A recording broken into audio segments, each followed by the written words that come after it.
Hello and welcome back. Okay, while I'm continuing to work in the cellar, one of the steps for the cellar is constructing the fireplace for the kitchen area. Now for the fireplace, I'm going to use a different brick mold. I'm going to use what's the brick pier section stretcher bond mold, which is number 1350068. And this is very similar to the brick section. Now I'm going to show you how to mold it and how to demold it. Based on my previous tryouts, I need 23 grams of the plaster for this. And again, I'm using the hydro stove casting powder. Now, which I already measured out here, as well as the water with some colorant, that pigment. And just like the other ones, I am going to slowly introduce the powder to the water. Again, always powder to water, never powder to water. Typically I'll add about half, then give it a little bit of a tap. Then I'll go ahead and add the other half.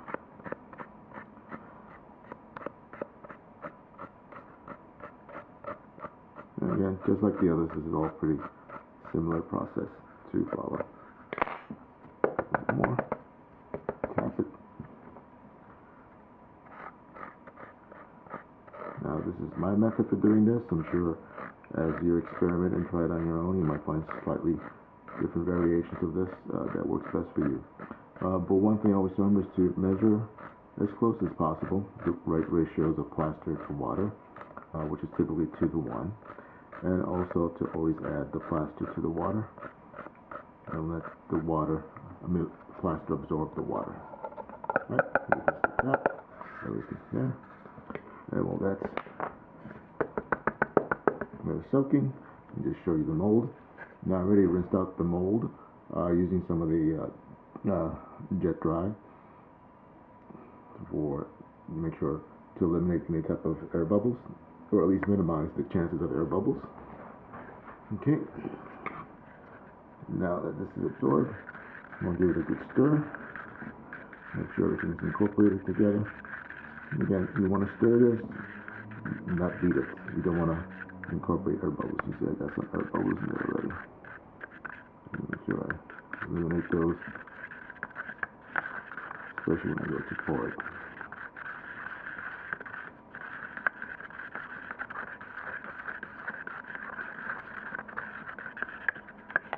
Oops. Be careful. Of course, I got the camera right in front of me, so it makes it a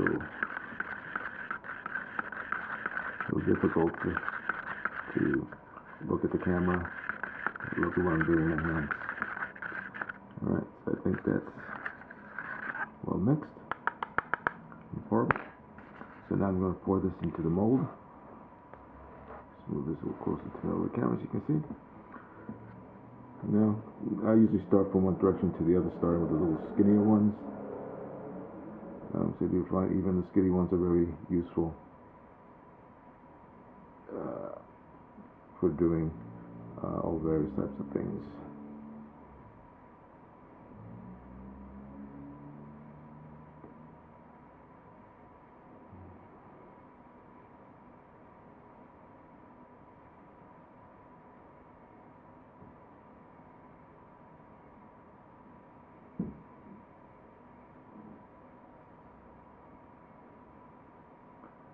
Alright, so this mold has 3 different sizes.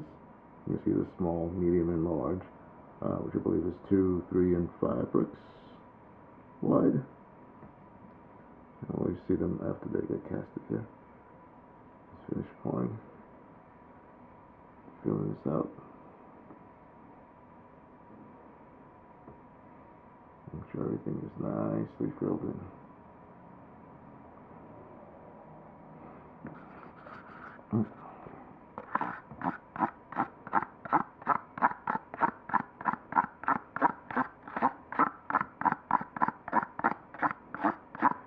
Unlike the stones, the brick stones I showed you earlier, I like to overfill this just a little bit.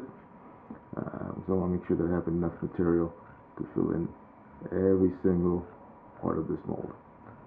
this one you want to be as perfect as possible insofar as there being no air pockets and the mold is completely full, which is what I'm doing here with the little spatula thing here. Of course, you can always use a brush as well. So I'm going to do this first, and then I'm going to be tapping this to knock out any air bubbles out.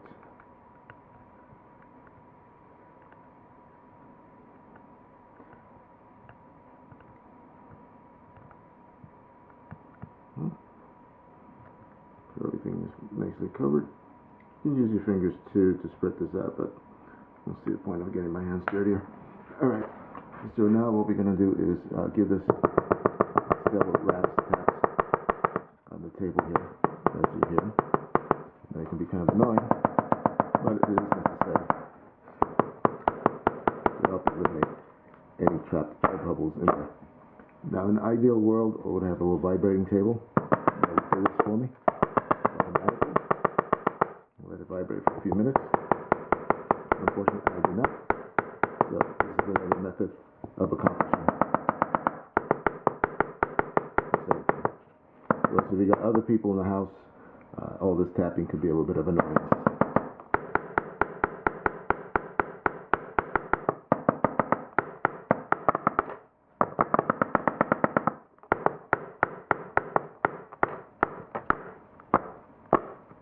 Okay, I think that's good enough.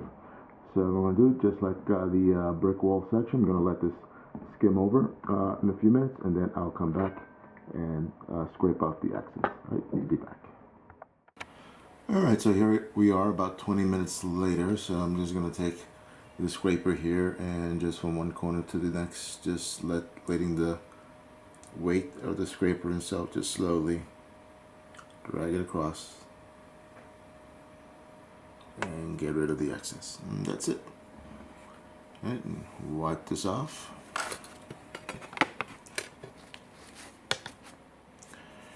And maybe just one, sorry, hit the camera. One gentle pass over. And that's it. Now just leave this alone until it dries and sets.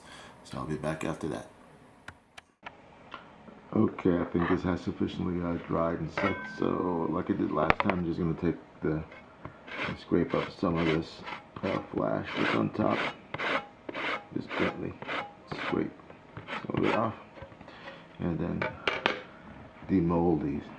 Now with this mold, I would always say start with the smaller ones and then do the larger ones last. Now I do have the camera here in front of me, so pardon me if I get out of frame here.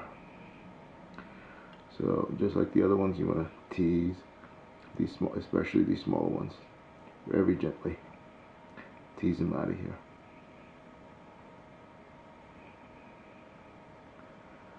It's better take your time than wind up breaking these. If they do break in half or even threes, you can always use them somewhere, or even if they break in half, glue them back in black together.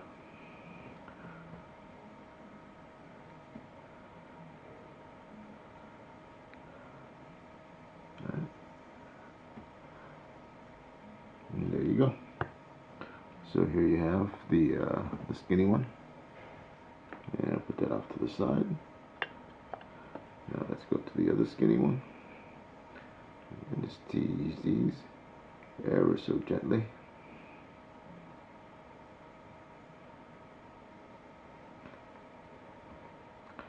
So it does require a little bit of patience, but patience pays off.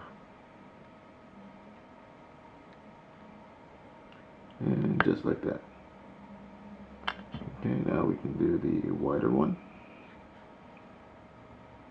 It's a little easier to come off. Okay, and there you go. That's too wide. Do the other one.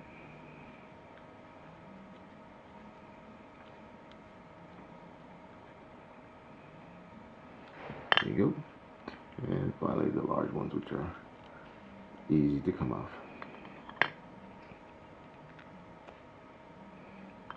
Just like that. There you go. So those are the pieces that comes off the pure mold. Alright, so I'm going to cast another one of these and show you how these are used. Hello and welcome back. Alright, so I poured the second mold of those tiers that I showed you earlier. So these are the pieces. So I got four of these, and four of these. Small, medium, and large. One of them being the brick and a half, 2 bricks. One being 2 bricks, and the other one being 3 bricks across. So what these are intended for are to make piers, meaning you can put these together, as you see here. Again, as I mentioned before, making sure that the mortar joint is all in the same orientation. And you can make all these columns, brick piers. So you have a small one, you have the medium one. Yeah, they all fit together like a nice little jigsaw puzzle.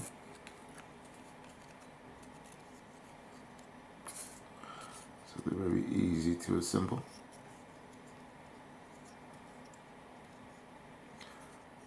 Except when you got a camera in front of you. Oh man, there you go. Alright, there's your medium one, and here's your large one.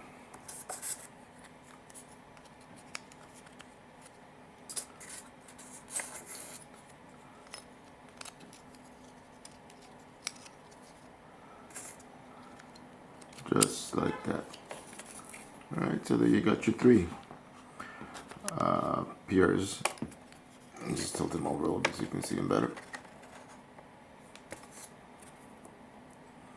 Right, and you can mix and match them in any way you want. You can also integrate them with your wall molds, and be as creative as possible to create many different shapes and building shapes and whatnot. Alright, so I'm going to switch the camera and show you as I'm going to plant the fireplace here in the kitchen.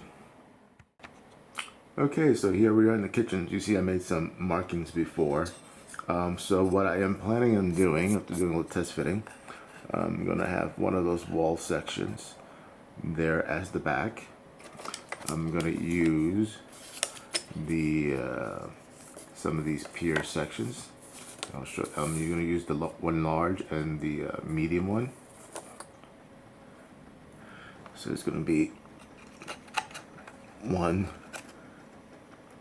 medium like that, I think, and one large like that. I'm going to take another medium for the other side.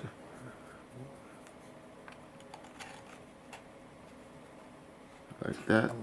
And then I'm going to take another large like that. So that's kind of basically what I am thinking of doing. And then I will use the other medium.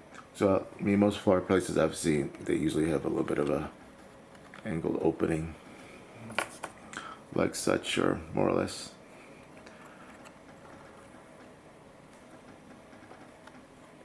So I'm going to use the smaller one for that. But anyway, something along those lines. Or I might switch it up and make it a little bit deeper and a little bit narrower. Actually, just do that right here on camera, so you can see the difference. Oop. Switching these around.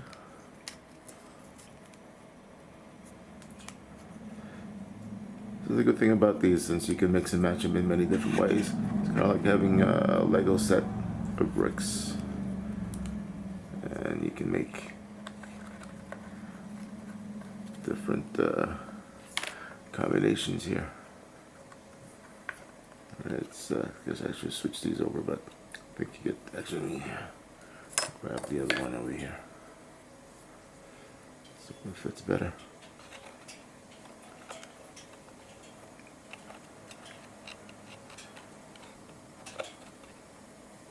So you would have the large one there, and you would have the medium one here. So along those lines.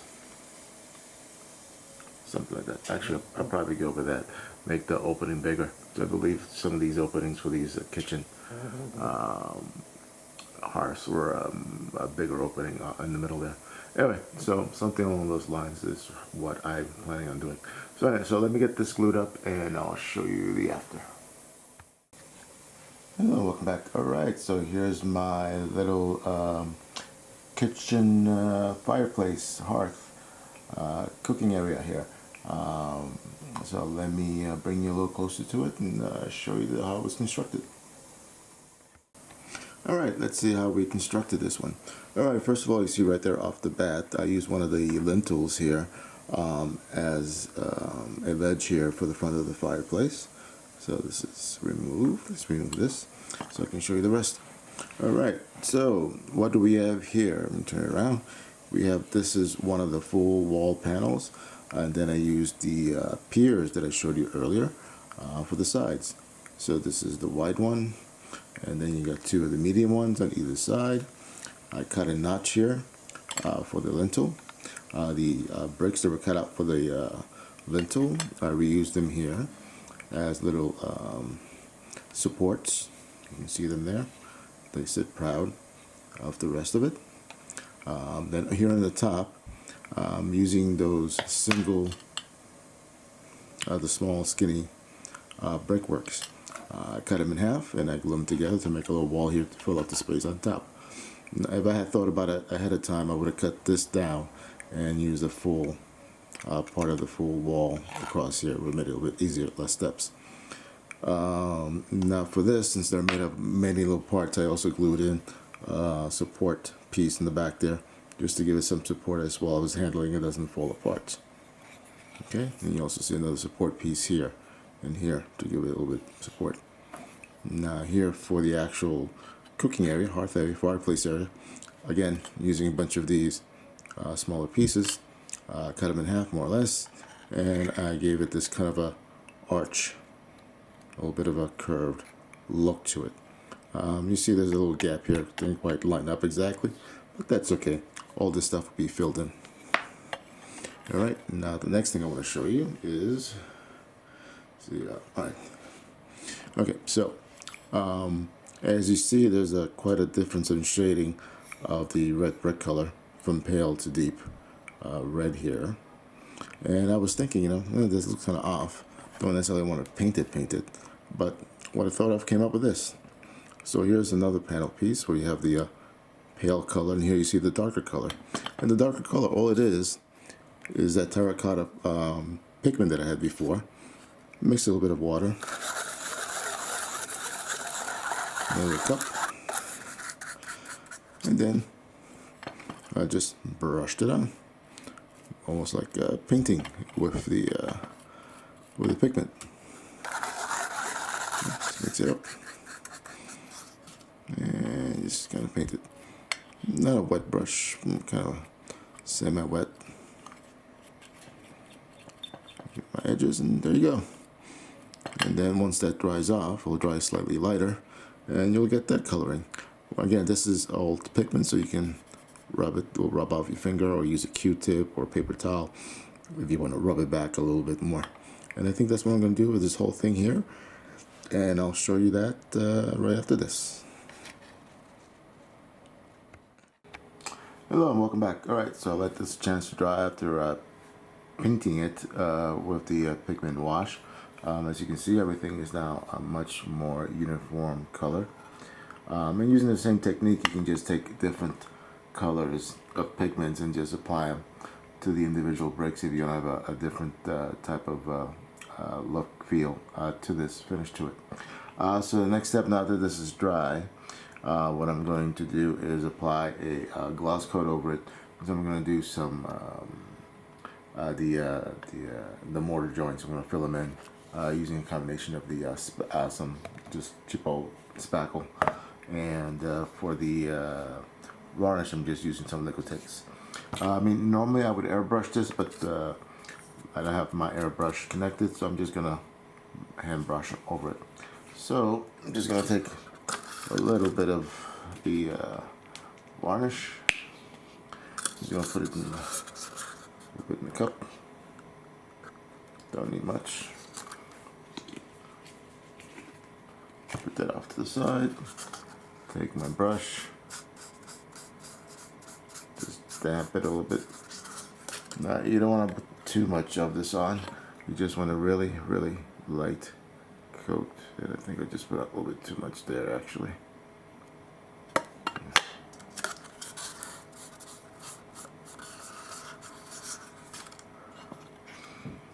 Almost like a dry brush. Just want to get a nice thin coat over it. Once I put the spackling over it, it's gonna be much easier to remove and apply it.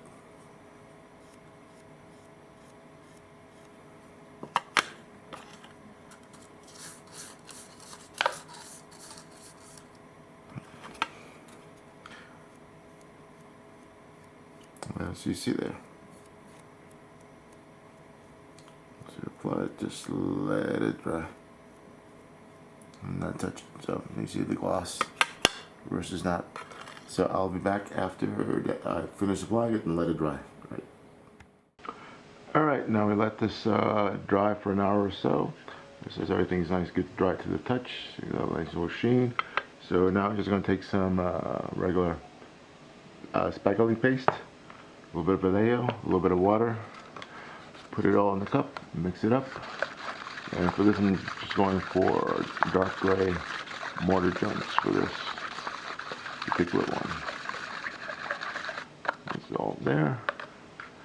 What I'm going to do is spread it or paint it on this. So what I want to do is I'm going to start on this. This is the far end, so this is the part that's facing the wall. So if I mess this first one up, it won't be as noticeable. And I just want to squeeze it in there. Make sure I'm here in camera. In the joints. Right. Not only am I doing this because this is the far end on this side, also I don't want to work on the whole thing at once, just one section at a time, so this will dry fairly quickly. And after I put it in joints, squeezing it in there, I'm going to wipe it off with tissue paper.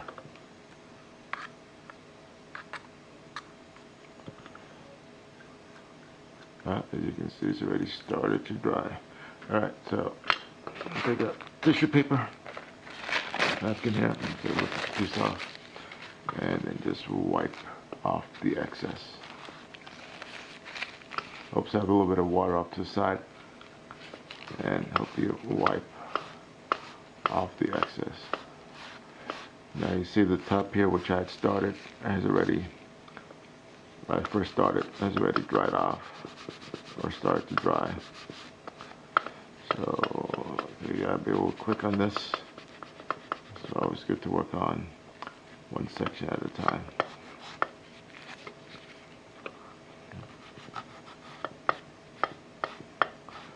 So what I'm doing off camera, I'm just wetting the piece of paper and then rubbing off the excess. You don't rub too hard, because you don't want to ruin the bricks underneath of the coating of the painting, or in my case, since I did the pigment over it. Alright, and just clean up these edges here a little bit. Alright, so that's one section done. Yep, see, look, I already broke a piece of the brick down here. Don't matter, it's on the bottoms in the corner. Anyway, so this is kind of the effect. I can tell the dark gray mortar joints in here. Focus there. Alright, so I'm going to do the rest of it, let this dry, and then I'll come back. Hello and welcome back. Alright, so this is the almost finished fireplace here, minus the weathering. So just to give you a little tour here. Now the edges here in the very bottom is not going to be shown, since it's going to be up against the wall, and there's going to be some other cabinets and storage on the either side of this. But that's the final effect you get with the mortar and the mantle there in place. Alright, so I think my next step is going to be the mortar for the interior of the cellar. So I'll be doing that for the next video update. In the meantime, thank you for watching, and please like and subscribe. Alright, take care everyone.